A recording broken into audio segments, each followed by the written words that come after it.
TJ here from Anime and Us. Sean and I are pretty bad at labeling and organizing our recordings, so we lost our Attack on Titan review. It's on one of the computers we edit or record on. We'll find it eventually. It'll be up next week, but I didn't want to leave you peoples without an actual episode this week, so here's another solo review.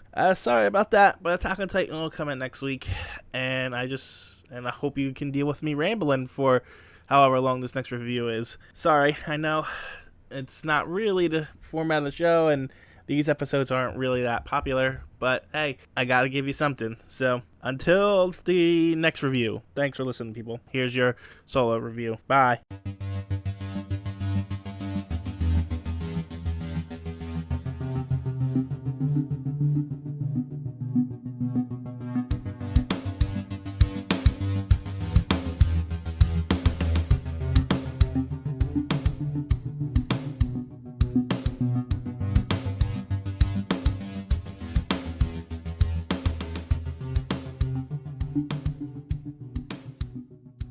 Hello, welcome to episode 4 of Anime and Us Solo. I'm TJ, and this is the review show that reviews anime-related shows one episode at a time.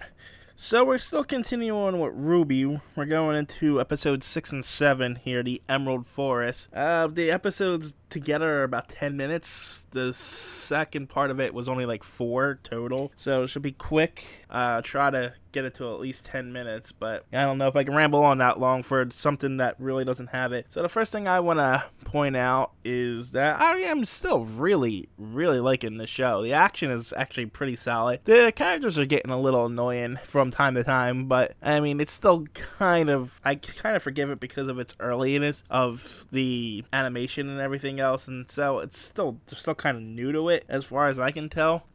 So let's get started here. So we pick up right where we left off from the first step. We're in the forest, and we pick up with on Yang walking through and end up fighting some bear grim things, and they don't manage to hit her, but they manage to get a piece of her hair, and she freaks out and has some anger issues. I'm starting to get a little concerned with Aang here. She's got some anger psychotic issues here. I mean, she's been shown to be a little nuts throughout the thing, but it's getting a little much here. But so this episode is pretty much broken up into 4 different sections, and they pair off the 8 main characters, and there's one little scene in the second part of the episode with, I think her name's Glinda? Is it Glinda? I don't know if I'm confusing her with the witch from The Wizard of Oz, and Ozpin, the headmaster, where they are evaluating the people, and Glinda's not convinced that Jean belongs here, and she thinks Nora's annoying and stuff like that, but that was literally like 30 seconds. The rest of it focuses on the parents of Yang and Blake, who end up finding each other, so they're gonna be partners. It is Pyrrha and Jean, which we found out last episode, Ruby and Weiss, which we also found out last episode, and then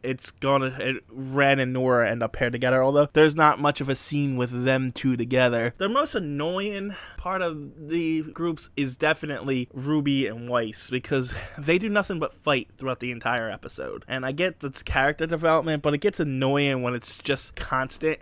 But the gist of it is, Ruby wants to be treated as an equal, and thinks Weiss is uptight, whereas Weiss thinks she's just a kid and is acting irrationally. And that's pretty much it. They just show those scenes with them are just those two fighting. In the beginning, Weiss is surrounded by Wolf Grim, and Ruby comes in and attacks when Weiss is trying to attack, and they can't get along teamwork-wise, personality-wise, or anything else. And that's pretty much their arc. Then there's Yang and Blake. Yang fights off those two bear, like you said, and then Blake comes in and helps her with the other one, and there's not much to it. They walk through the forest, they find the temple that they need to find, which has chess pieces on it, and some of them are already missing, so some of the other blackened characters from that they showed must have been there already. But the chess pieces are gold and black, and this is just a little bit of a chess ramp, but it's usually white in black chess pieces, and I've never heard of gold and black. There's been other colors for the white side of things, but it's just a little strange that there was gold, but maybe it's just a color palette thing for visual representation. It doesn't really matter. I just thought it was odd that they chose gold. Anyway, Yang and Blake find the temple, and they pick up a yellow horse, or a yellow knight, I should say, for those who are familiar with chess turns. The horse pieces as knights. If you are, sorry for the stupefied version of it. And that's it. At the end of the episode, they hear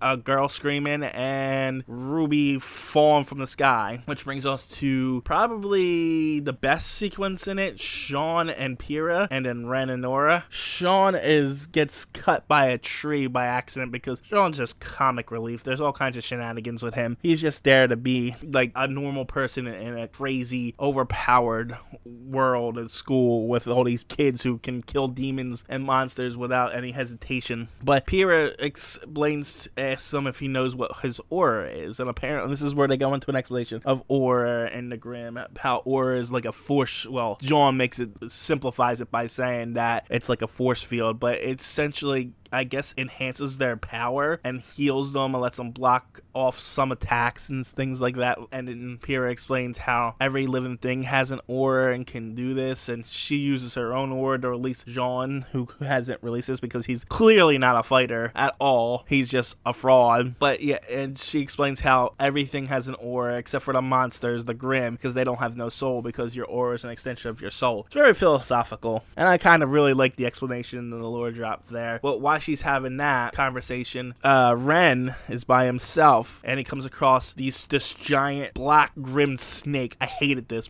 not because the fighting wasn't excellent or that everything about it wasn't good. It's just I'm terrified of snakes and hate anything with snakes in it. So it was kind of terrifying for me, especially when the second snake came out, the giant white snake. It was a black and white yin yang kind of thing going on there, which I found kind of odd because no other Grimm seemed to be pure white and red like that white snake was, but because all the other Grimm are mostly black with like white spots, but the white snake was completely different. But yeah, so that was strange. But Ren kicks the crap out of them, decapitates one by punching it in the face, which was pretty awesome. And I don't think they show how he killed the second one, but after he kills that snake, Nora pops down from a tree and boops him on the nose, indicating that they're the last team to get paired up. So yeah, Ren and Nora. And then yeah, that's pretty much it, except for Jean and Pyrrha find a cave at the same time that Blake and Yang find a temple, and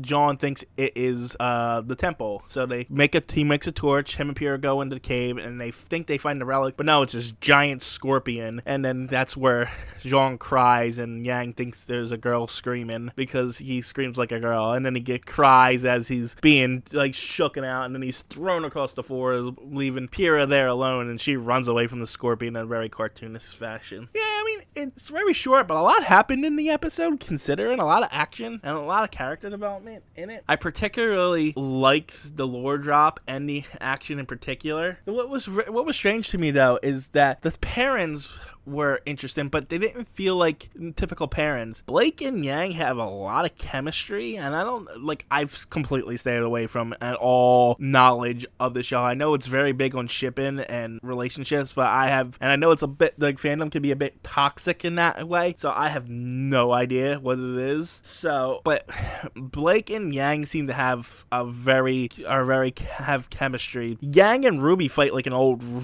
married couple already, so that, not Yang and RWBY, Weiss and RWBY fight like an old married couple, which felt like they were together. Nora and Ren feel like they've been together forever, and then Pyrrha and John feel very romantic. Like, that's where this story is going. It felt like 4 individual dates, essentially, except, different outcomes. It was very strange. It felt like really early on they were going for that kind of feel, but I could be just reading into it because of my knowledge of how the shipping and stuff is in this show. But like without the context. I just know it's just a big thing. But anyway, yeah, that's about it. There's nothing. It's hard to give a full-blown review when I'm doing one episode at a time because these episodes are literally only 10 minutes. The first one was maybe 6 and the second one was 4, like I mentioned earlier. So it was like a 10-minute episode and not a lot of things happened. But I think later on the episodes get longer, so there'll probably be more in-depth reviews then. But until then, yeah, that's all I have to say. I still really like it and still looking forward to continuing on with it. And